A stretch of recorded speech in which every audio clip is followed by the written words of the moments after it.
Good morning, everyone. For today's topic is all about design criteria for highways and railways.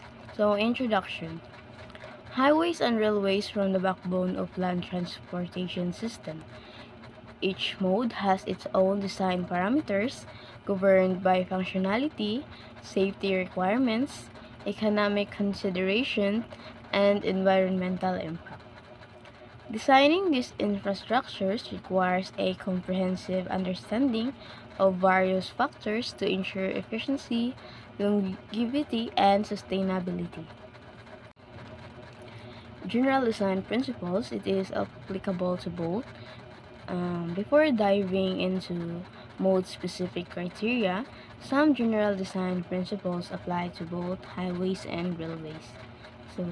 Number one is safety. Protection of users is paramount, influencing design speed, visibility, structural integrity, and signaling. And also, serviceability. Infrastructure should meet current and future demand, including provision for maintenance. And next is economy. Cost-effective solution with optimal resource use are necessary to ensure financial sustainability. And environmental sustainability design must minimize pollution, land use conflicts, and ecological disruption. And lastly is aesthetic and social impact, especially important in urban and semi-urban contexts to maintain visual harmony and reduce community displacement. Next is consistency. Consistency is the most important single role in highway design. That is by making every element of the road conforms to the expectation of every driver.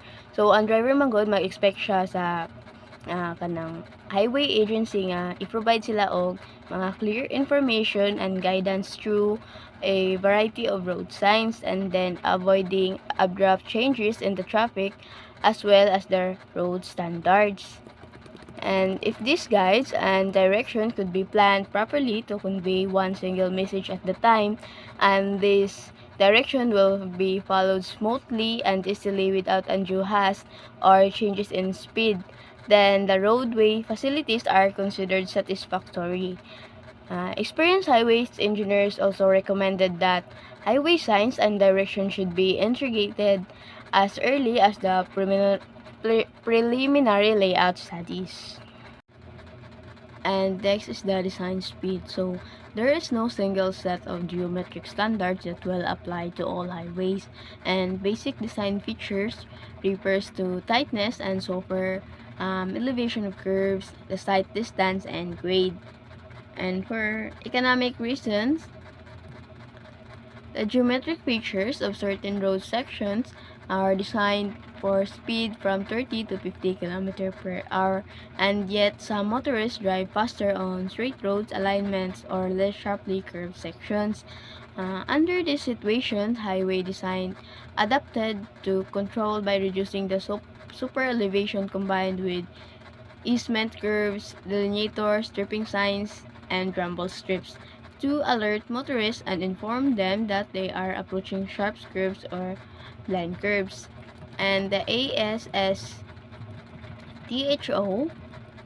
practice is to classify first the highway as rural or urban, then as freeways, arterials, collectors, and local. Rural collectors and local facilities are classified as flat, rolling, or mountainous. Although the design speed presently is 80 km per hour, highway designers project designed speed up to 120 km per hour to guarantee against future obsolescence as well as the increased margin of operating safety. The high-speed roads design must anticipate future generation, high-speed vehicles, and advanced transportation systems that may operate on many of these road alignments.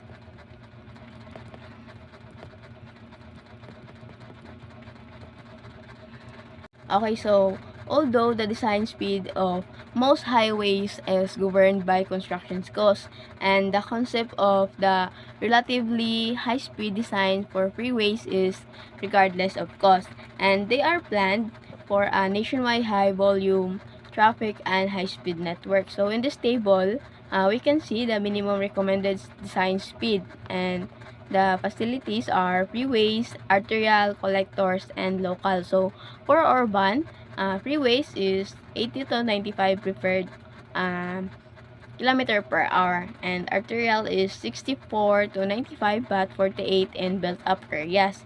And collectors is 48 kilometer per hour, and local is 32 to 48 kilometer per hour. And so the rural areas, the freeways is 110 to 95 if mountainous kilometer per hour, and the arterial is 80 to 100 kilometer per hour. And the collector and local, we can see in this table too. The AAS HTO, minimum design speed kilometer per hour for rural collectors and local roads based on the current ADT. So ADT means average daily traffic. So the terrain type here is are level, rolling, or mountainous. And also collector roads. These roads gather traffic from local roads and connect to arterial roads. And the local roads, this primarily provides access to land and do not carry through traffic. So the terrain categories are level, rolling, and mountainous. So level is a flat terrain with minimal elevation changes, and rolling, moderate slopes that cause moderate speed variation, and the mountainous, steep and frequent elevation changes which requires lower design speed. So ADT is grouped into ranges vehicle per day. So for collector roads is 0 to 400, 400 to 750, 750 to 200, and 2,000 to 4,000 and over 4,000. So for local roads naman is 0 to 50, 50 to 250, 250 to 400 and over 400. So the minimum design speed, this minimum design speed road should be designed to safely accommodate under normal condition. So for example, a road collector on level terrain with an ADT of 500 it should be designed for minimum speed of 75 kilometer per hour. So based on the table, and another example is if a local road in mountainous terrain with an ADT of 60, and it should be designed for the minimum speed of 30 km per hour. And also, for example, a collector road on rolling terrain with over 4,000 ADT, and it should be have minimum design speed of 75 kilometer per hour. So, in this table helps engineers determine the minimum speed standard during the geometric design of rural roads, and by considering terrain and traffic volume, they ensure safety, efficiency, and cost effectiveness and road design. Okay, the next one is speed implication. So, lower speeds reduce crashes and injuries because drivers have more time to react, and crashes happen when less force. So, higher speeds increase crashes and injury severity due to faster reaction needed and greater energy in collisions. So, setting proper speed limits improves road safety. And also, uh, there are speed regulations. So, speed limits currently in effective are detailed in Chapter 4, Traffic Rules of Republic Act number 4136, and it is also known as the Land Transportation and Traffic Code. So, these regulations requires drivers to operate their vehicle at speed that are safe and appropriate. So, taking into account the specific condition of the road environment. So, however, There are also defined maximum speed limits that vary depending on the type of roadways and surrounding conditions. So, on open roads without blind covers, uh, blind corners or nearby homes, max speed is 80 km per hour for cars and motorcycles and 50 km per hour for truck and buses. And on clear through streets with or boulevards without blind corners, max speed is 40 km per hour for cars, motorcycles, and 30 km per hour for trucks and buses. And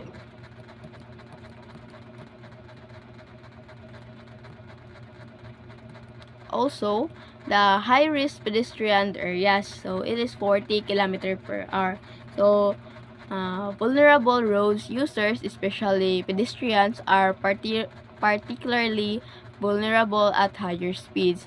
Uh, the graph below, based on international research, shows the risk of pedestrian fatality if hit by a vehicle different speed. So this is the graph.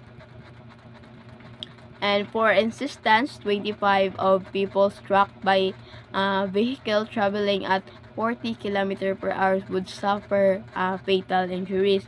And at 50 km per hour, this risk increased to 85%. Therefore, a speed limit of 40 km per hour or lower would be appropriate on roads where the high pedestrian such as an city area. So, 40 km per hour speed limits would also be appropriate on roads where there are no footpaths and pedestrians are required on walk the road.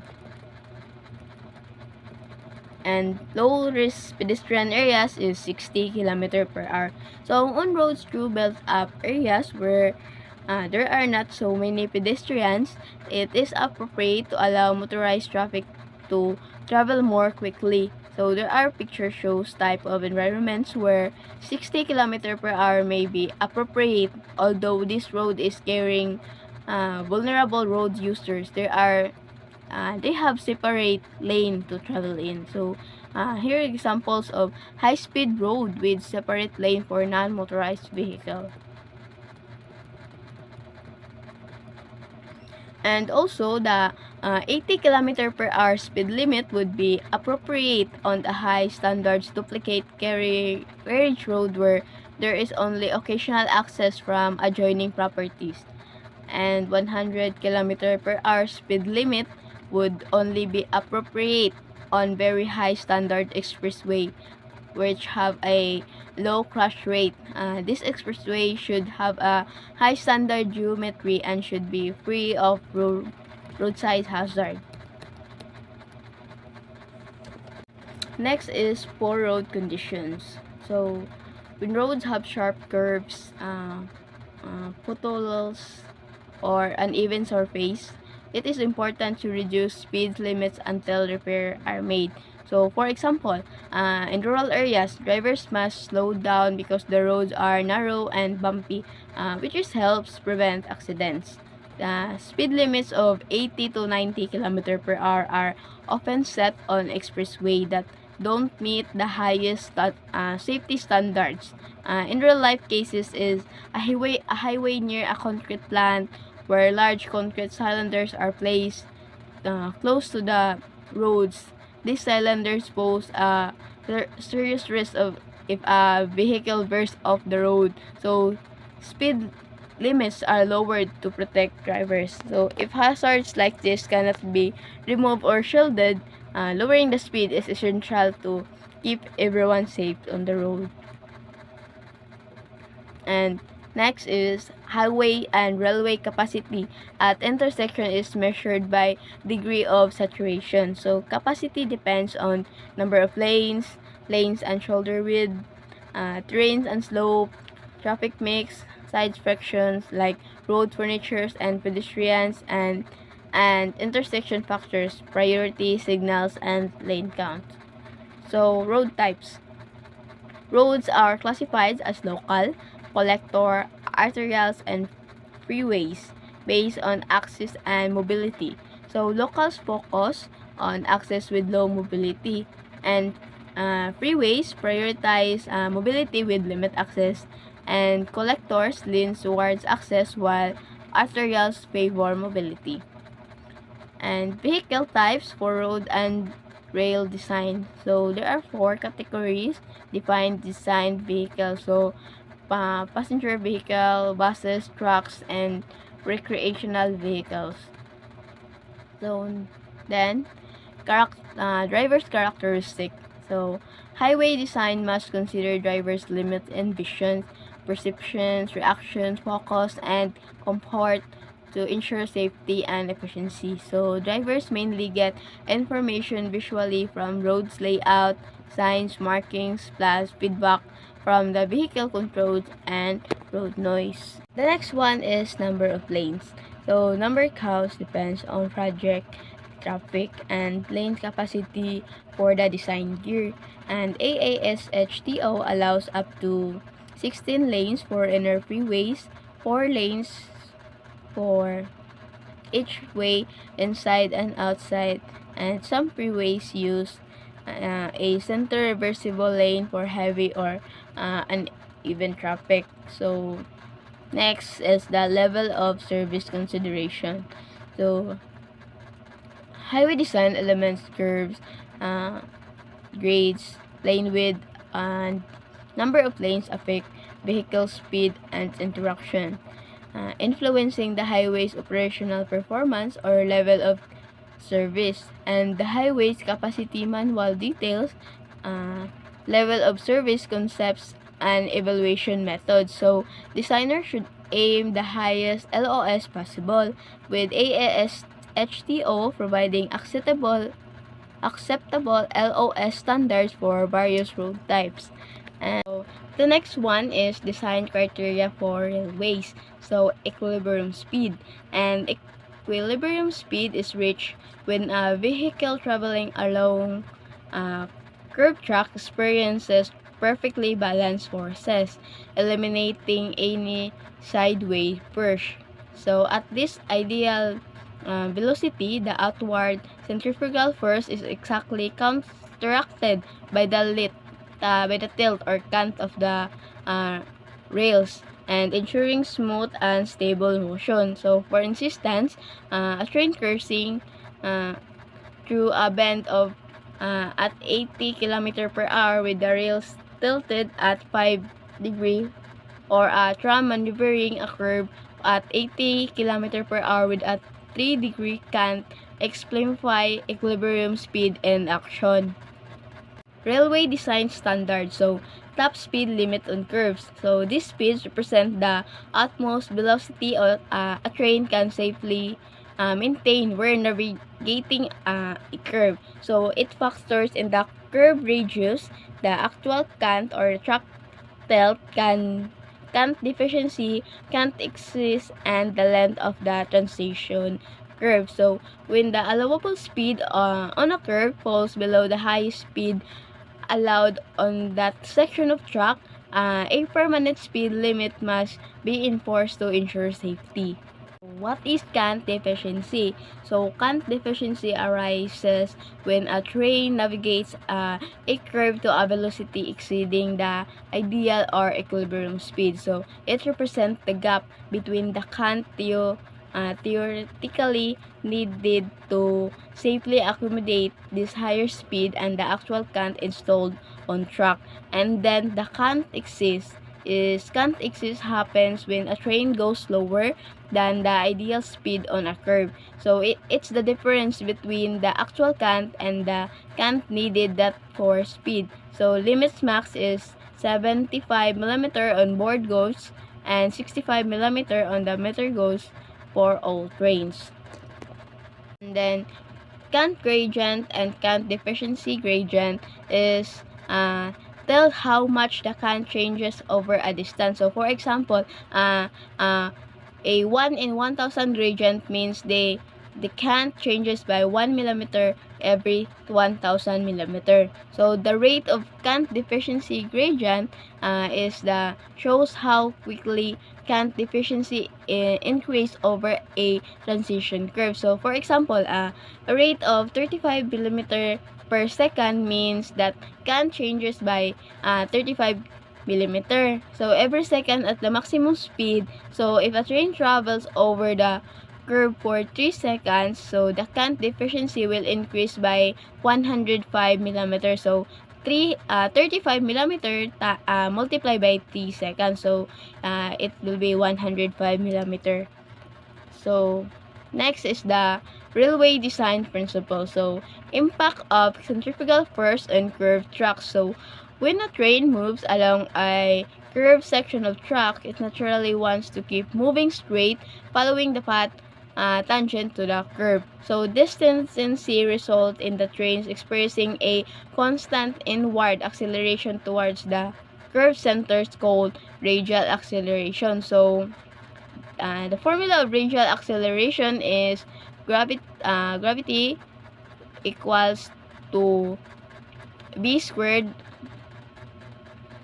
over r. So, where b is the train speed and in the meters per second, while r is the radius of the curves in meters. So, here an example. So, example.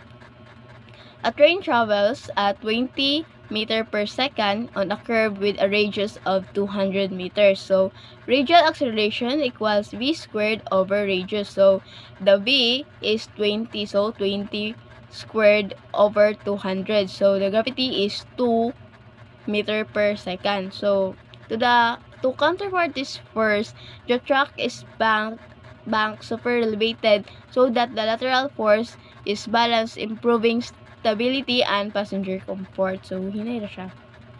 And then, next one is, when a train navigates a curve, it experiences radial acceleration that generates a centrifugal force pushing outward the curve center. So, this outward force can be calculated using this equation. So, force equals mass multiplied by acceleration. So, or look at the formula. And then where F represents the centrifugal force in tons, W is vehicle weight in tons, B denotes the velocity in meter per second, G stands for gravitational acceleration. It is a meter per second squared, and R is the radius for the curve in meters. So, for example, a 50-ton train travels at 20 meter per second around a curve with a 500 meter radius. So, to calculate the centrifugal force, it is F equals W over G multiplied with P squared over R. So,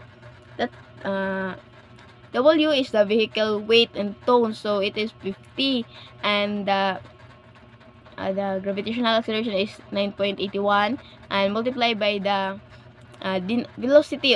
The velocity, it is 20 20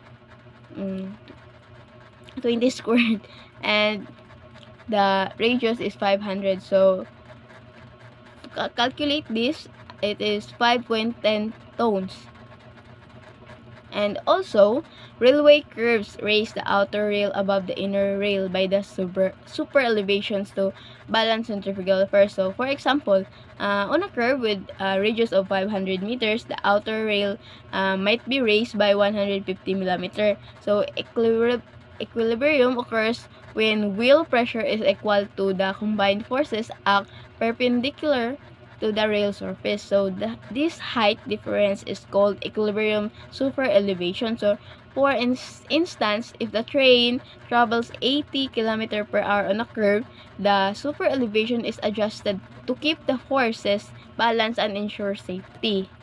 So, that will be all for design criteria for highway and railroads. Thank you.